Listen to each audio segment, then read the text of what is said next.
Graça e Paz, Clube da Bíblia. Vamos lá para mais uma aula, para mais um vídeo. Paramos agora no capítulo 27, vamos ingressar no capítulo de número 28. Nós já estamos na quinta etapa do livro de Gênesis. Nós dividimos o livro de Gênesis em 7 etapas, né? A primeira nós falamos da história de Abraão, da criação, perdão.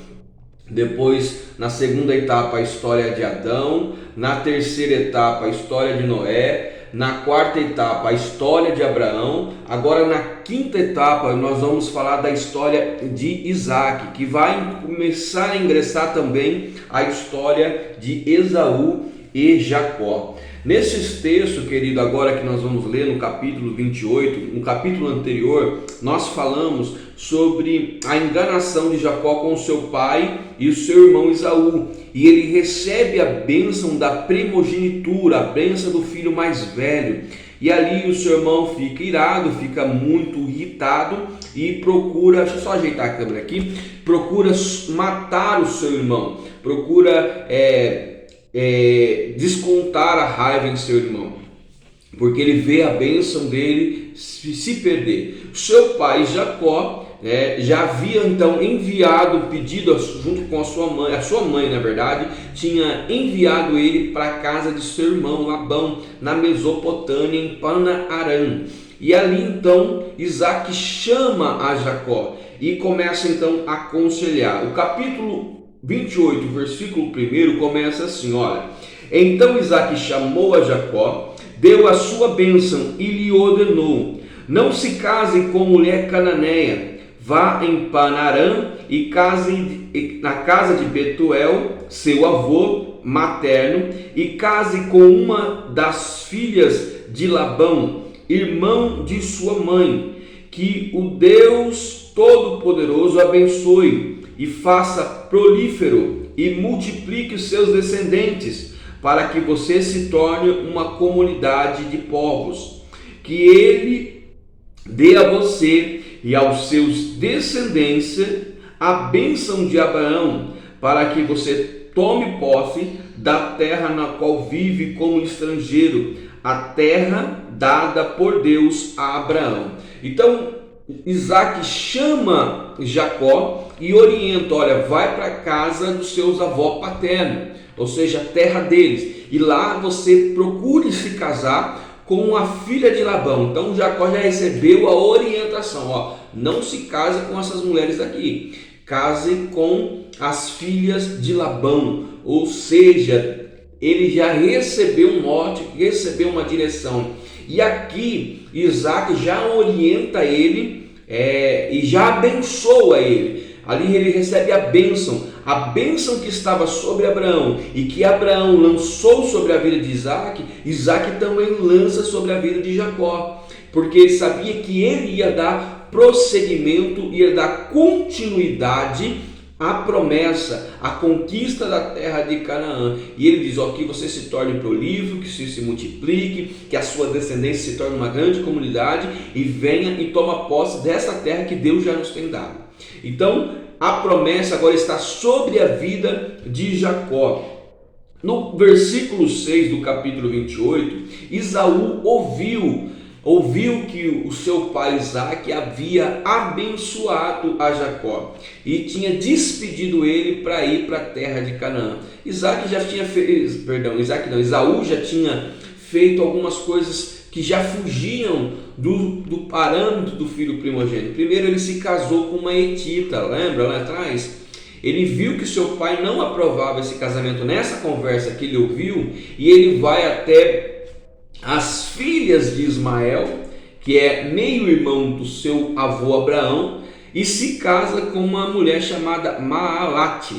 E ali ele se casa tentando agradar o seu pai. Mas aqui, querido, ele já tinha perdido a primogenitura, já tinha perdido o direito de filho mais velho, de dar continuidade à promessa. E aqui ele já tinha se casado também com uma mulher que não era do povo hebreu, não era da linhagem de Abraão. Embora Ismael fosse filho de Abraão, ele não era o filho da linhagem da promessa. Ele comete outro erro tentando agradar o seu pai Isaac. Jacó então ele parte. O texto aí do 10 até o versículo 10 até o 20, Jacó ele então dá prosseguimento à sua viagem. Ele sai da terra de Berseba, aonde Isaac se estabeleceu, onde Deus abençoou a vida de Isaac poderosamente. Ele sai de Berseba com destino a Panarã, na Mesopotâmia. Só que no meio do caminho ele tem um encontro com Deus, ele passa a ter um encontro com o Senhor Deus Todo-Poderoso. A Bíblia vai dizer que ele adormece, põe o travesseiro como uma pedra e ele tem um sonho. Nesse sonho havia uma escada, essa escada tocava no chão ao céu, e anjos do Senhor subiam e desciam dessa escada. E Jacó então tem um diálogo com Deus, porque Deus, no versículo de número 13, olha só, conversa com ele. O próprio Deus está nessa escada e o próprio Deus conversa com Jacó e diz assim: eu sou o Senhor, o Deus de seu pai Abraão, o Deus de Isaac. Darei a você e aos seus descendentes a terra na qual está deitada. Seus descendentes serão como o pó da terra e espalharão para o oeste e para o leste, para o norte e para o sul. E todos os povos da terra serão abençoados por meio de você e a sua descendência. Estou com você e cuidarei de você aonde quer que vá. Eu o trarei de volta a esta terra e não deixarei enquanto não fizer que lhe prometi. Então, a bênção que estava sobre Abraão, que permaneceu sobre Isaac, agora Deus confirma sobre a vida de Jacó.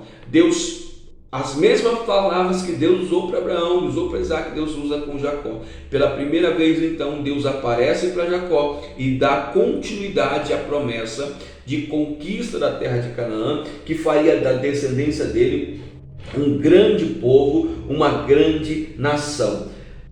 E após então Jacó ter enganado Esaú, ele viajou mais ou menos, olha que eu estou lendo aqui no meu livro, ele viajou mais ou menos 640 quilômetros a viagem de Jacó. Não era uma viagem curta não. Hoje 640 quilômetros é uma distância mais ou menos assim, vamos assim, imaginar você sair de Campinas com destino à cidade de Maringá, no Paraná, ou você sair de Campinas passando com destino a Curitiba, passando de Curitiba, vamos dizer assim. É muito longe. E não é como nos dias de hoje que você monta no ônibus, você pega um carro ou mais rápido, vai de avião. Era a pé ou a camelo.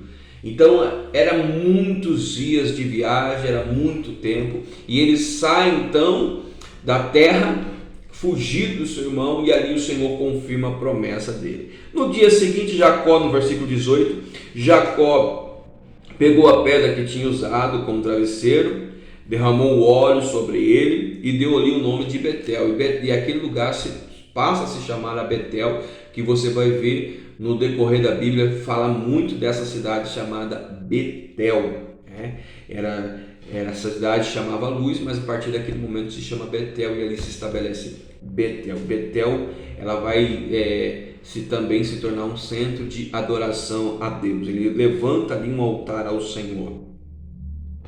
E ali Jacó fez um voto com o Senhor, no versículo 20, olha só. Então Jacó fez um voto dizendo: se Deus estiver comigo, cuidar de mim nesta viagem que estou fazendo, prover-me comida e roupa e levar-me de volta em segurança à casa de meu pai, então o Senhor será o meu Deus. E esta pedra que hoje eu coloquei como coluna servirá de santuário de Deus, e tudo o que me deres, certamente darei o dízimo. Olha outra vez falando do dízimo. Mas Deus já havia falado para ele que não ia lhe faltar nada. Olha só.